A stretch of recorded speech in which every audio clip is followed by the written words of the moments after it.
意將我哋跑步、跳遠嘅成績全部變成數據記錄低。係啊，咁樣老師就可以即刻知道我哋邊個體能需要加強，邊個已經係運動超人啦。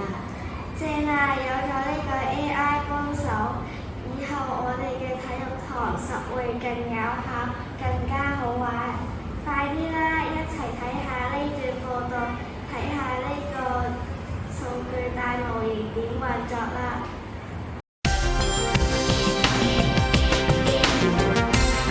歡迎返嚟自創未來。世衛建議5至17歲嘅兒童同埋青少年每日最少做1個鐘中等至劇烈強度嘅運動。不過有體育組織研究話，本港只有8%嘅學童每日做到1個鐘嘅運動，應用情況唔理想。有學校就將雨天操場改建成數碼運動場，結合互動科技元素，寓運動於娛樂，鼓勵同學喐多啲。教育局舊年宣布小學升中呈分試改革，2026至2027學年開始，將體育科納入小5呈分試，考核內容包括體適能、體育技能等範疇。有科技公司同學校合作推出 AI 運動驛站，提升同學喺訓練體適能時候嘅成效。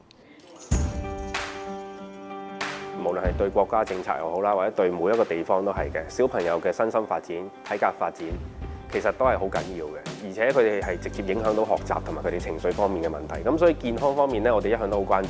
呢個驛站咧係一個係一個 platform 嚟嘅。其實我哋成個 platform 係一個人工智能嘅做一個根基嘅一個platform 啦。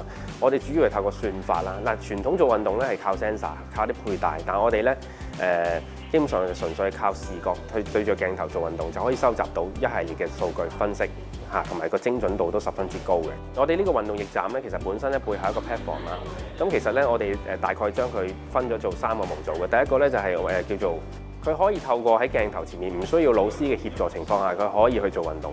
佢可以透過鏡頭佢前面舉一舉手，然後咧一個撥動嘅動作咧就可以選擇自己一啲，譬如佢可以做跳遠啊、跳高啊、跳繩啊、開合跳、深蹲等等一系列嘅項目。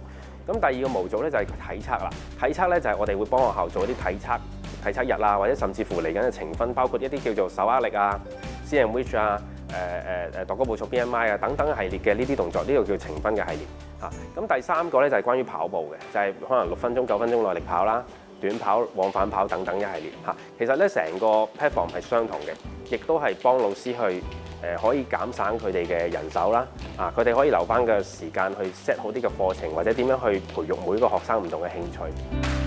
鏡頭會記錄同學嘅運動姿勢並即時評分，一改以往考核時候用肉眼判斷，令準則變得統一。見到咧，我哋嗰個場地啦，有好多嘅攝像頭嘅，咁我哋會通過一啲視覺分析嘅方法咧，就去採集到我哋啲同學仔佢哋嘅運動嘅特色，佢哋嘅軌跡啦，從而加以進一步嘅分析嘅。主要係目前階段我哋主要係搜集佢哋個姿勢嘅，譬如話佢哋做 sit up，咁嗰個 sit up 做得啱唔啱啦，咁我哋 AI 會判斷佢嘅，當然我哋可以定義佢啦。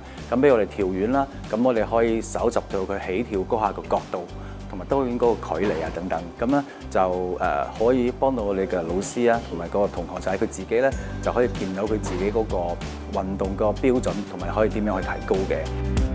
間房呢度咧有好多設備，其實呢個設備咧係我哋叫做前端，就搜集數據啦，同埋可以俾啲學生去玩嘅。本身已經好好玩，佢學生見到自己嘅數據，其實佢係好想同自己再練過，我跳得比自己更加好啊，更加遠啊咁樣。蔡德偉指體測數據對學校嚟講係剛性需要，相信未來可以得到龐大同埋持續嘅數據，令雲端平台分析更加準確。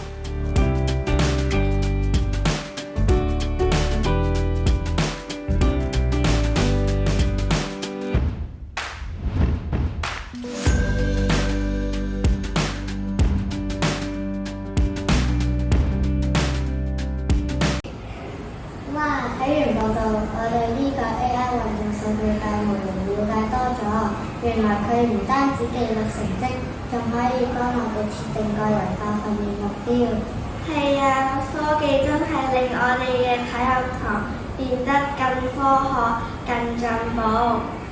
希望我哋學校都快啲引入，等我一齊動起數據令自己變得更健康、更強壯。